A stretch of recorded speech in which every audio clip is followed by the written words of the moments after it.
अस्सलामुअलैकुम प्यारी प्यारी बहनों, कैसी हो। उम्मीद है कि आप सब लोग खैरियत से होंगी। आज मैं आप लोगों के साथ अपनी ज़िंदगी का एक बहुत सादा मगर खूबसूरत सा व्लॉग शेयर करने लगी हूँ। मेरे व्लॉग्स में आपको मिलेंगी डेली लाइफ की रूटीन, किचन की कुछ काम, कुछ घर के काम और इस्लामिक आइडियाज़ और ज़िंदगी गुजारने के कुछ ऐसे पहलू जिसमें आप सब लोगों को मदद मिलेगी। अगर आप मेरे चैनल पर नए हैं तो चैनल को सब्सक्राइब कर लीजिए एंड आपको बहुत बहुत वार्म वेलकम। इस चैनल पे मैं अपनी डेली लाइफ के रूटीन, घर के काम, कुछ किचन के काम, इस्लामिक पैगामात और एंड पे एक दुआ शेयर करती हूँ जो किसी की भी ज़िंदगी आसान बना सकती है। हर किसी की सुबह की तरह मेरी सुबह भी काफ़ी जल्दी शुरू हो जाती है। आज सुबह जब मैं उठी तो घर में हर तरफ मैस ही मैस था। किचन भी इंतहाई ख़राब हुआ चूल्हे की हालत चेक करें। मैंने हिम्मत की, अपना मोबाइल उठाया, सोचा इसकी रिकॉर्डिंग करती हूँ, साथ साथ काम करती हूँ। तो फ़र्स्ट ऑफ़ ऑल मैंने अपने चूल्हे को साफ़ करना शुरू किया और साथ में मैंने किचन के काम अफ्तारी के लिए जो वो भी साथ साथ करती गई। कभी कभी ऐसा होता है इंसान डिप्रेशन का शिकार होता है या फिर उसका मन ही नहीं चाह रहा होता काम करने को, या घर के काम इंसान को थका देते हैं। लेकिन अगर साफ़ नीयत के साथ दिल लगा के यही काम किए जाएं तो ये इबादत बन जाते हैं। मैंने भी इसी तरह स्टार्टअप लिया।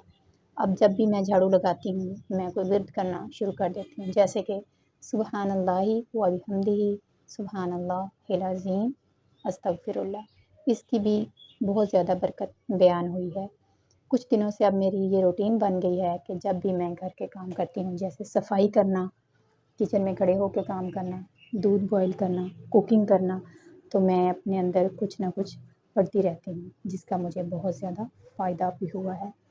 आप लोगों में से भी जो लोग परेशान हैं, अगर परेशान नहीं भी हैं, तो जब हम घर का काम करते हैं तो इसी तरह अगर कोई ज़िक्र हम उसका मामूल बना लेते हैं तो हमारी ज़िंदगी में उसका बहुत ज़्यादा पॉज़िटिव असरात आने शुरू हो जाते हैं। तो ज़िक्र पढ़ते पढ़ते मैंने चूल्हा साफ़ कर लिया था। फिर मैंने दूध बॉईल करने के लिए रख दिया, साथ ही साथ मैंने आटा गूँधा और साथ राइस भी बनाने थे, उसकी तैयारी की। गोश्त मैंने पहले ही बॉईल कर लिया था, साथ दही बलों के लिए आलू बॉईल करने के लिए रख दिए और ये सब काम बस अस्तगफिरुल्लाह पढ़ते ही पढ़ते बड़ी आसानी से हो गए, टाइम का पता ही नहीं चला। तो प्यारी प्यारी बहनों, चूँकि ये मेरा फ़र्स्ट व्लॉग है और मुझे कुछ आइडिया नहीं है रिकॉर्डिंग वगैरह का, तो इसलिए मुझे कुछ समझ नहीं आ रही कि मैं कहाँ से स्टार्ट करूँ या क्या बोलूँ, लेकिन मैं बोल रही हूँ। अब आप सब लोगों ने कमेंट सेक्शन में मुझे ज़रूर बताना है कि मुझे कहाँ पे इम्प्रूवमेंट करनी चाहिए और कैसे इस काम को आगे लेके चलना चाहिए। ठीक हो गया। आपको ना स्क्रीन के ऊपर एक दुआ लिखी हुई नज़र आ रही होगी, इसको मैं आप लोगों को रीड करके ही बता देती हूँ। रब्बना हबलना मिन अज़वाजिना व ज़ुर्रियातिना कुर्रता ऐनिन वजअलना लिलमुत्तक़ीना इमामा। ये कुरान पाक की एक आयत है और ये एक बहुत ही खूबसूरत दुआ है। इस दुआ के पढ़ने से घर वालों की रिज़्क़ में, मोहब्बत में बरकत होती है। ये वालिदैन के लिए, बच्चों के लिए, पेरेंट्स के लिए, सब के लिए कॉम्बाइन है। ये बहुत जामिया दुआ है। इसको आप नोट कर लें या याद कर लें और अपनी दुआओं में शामिल कर लीजिएगा। पहले जब मैंने वीडियो बनाना स्टार्ट की तो मेरे ज़हन में ख़्याल आया कि मेरा घर छोटा सा है, सादा सा है, खूबसूरत नहीं है, मैं कैसे बनाऊँगी, लोग पता नहीं देखेंगे या नहीं, व्यूज़ नहीं आएँगे। लेकिन फिर मेरी एक पॉज़िटिव सोच ने उस सब पर काबू पा लिया कि ऐसा कुछ नहीं होता। घर छोटा हो या बड़ा, घर तो घर होता है और हर किसी की जो अपना घर होता है ना, वो उसके लिए जन्नत होता है और वो बहुत प्यारा होता है।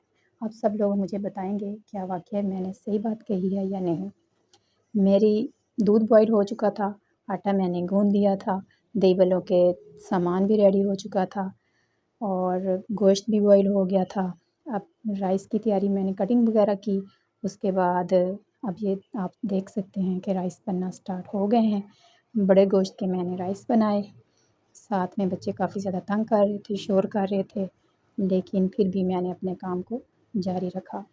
ریکارڈنگ کرنا اتنا مشکل نہیں تھا میرے لیے، لیکن وائس اوور کرنا انتہائی مشکل ہے اور مجھے سمجھ نہیں آ رہی کہ میں آگے کیسے بولوں اور کیا بولوں، لیکن مجھے ہمت کرنی ہے اور آپ سب لوگوں کو میرا ساتھ دینا ہے اور کمنٹس باکس میں اپنے پیارے پیارے نیم، اپنے سٹی کے نیم لکھنے ہیں، مجھے سپورٹ کرنا ہے، ویڈیو کو لائک کرنا ہے، چینل کو سبسکرائب کرنا ہے۔ اسی طرح میں آگے چلتی رہوں گی۔ میں جب بھی اپنا دودھ وغیرہ جب گرم کرتی ہوں تو میں فریج میں رکھ لیتی ہوں، اس کے اوپر ملائی کی ایک لیئر سی آ جاتی ہے، تو روز اس کو اوپر سے اتار کے کسی باؤل وغیرہ میں نا فریزر میں رکھ دیتی ہوں، تو وہ فریز ہو جاتا ہے۔ تو کچھ دنوں کے بعد مطلب 10-15 دن کے بعد وہ باؤل جب کمپلیٹ ہو جاتا ہے، بھر جاتا ہے، تو اس کا اتنا پیارا میں گھی نکالتی ہوں نا، بہت ہی اچھا۔ آنے والی ویڈیو میں میں اس کی ساری ریکارڈنگ کروں گی اور آپ لوگوں کے ساتھ شیئر کروں گی کہ آپ سب لوگ بھی اس طریقے سے دہی بنائے بغیر بہت ہی عمدہ طریقے سے بہت ہی پیارا سا دیسی گھی گھر میں نکال سکتے ہیں۔ اسی طرح سب لوگوں کی طرح گھر کی روٹین میں میرا بھی سارا دن گزر جاتا ہے، بچوں کے پیچھے ان کو اسکول کے لیے ریڈی کرنا، 1-2 چھوٹے بچے ہیں ان کو گھر میں دیکھنا، گھر کے کام کرنے، روز ایسی ہی ساری مصروفیات ہوتی ہیں اور دن ختم ہو جاتا ہے۔ تو میں نے سوچا کیوں نہ جو ہم گھر میں سارے کام کرتے ہیں اس کو ریکارڈ کر کے آپ لوگوں کے ساتھ شیئر کیا جائے اور آپ لوگوں کی رائے بھی سنی جائے۔ تو اسی کے ساتھ ہی ڈیئر سسٹرز، آج کا ولاگ میں اینڈ کرتی ہوں، تو نیکسٹ ویڈیو میں ہم ملیں گے کہ ایک یونیک ویڈیو اچھی سی بناؤں گی میں کس طرح میں اپنے گھر میں دیسی گھی نکالتی ہوں اور آپ سب لوگ بھی اسی طرح نکال کرتے ہیں۔ شکریہ۔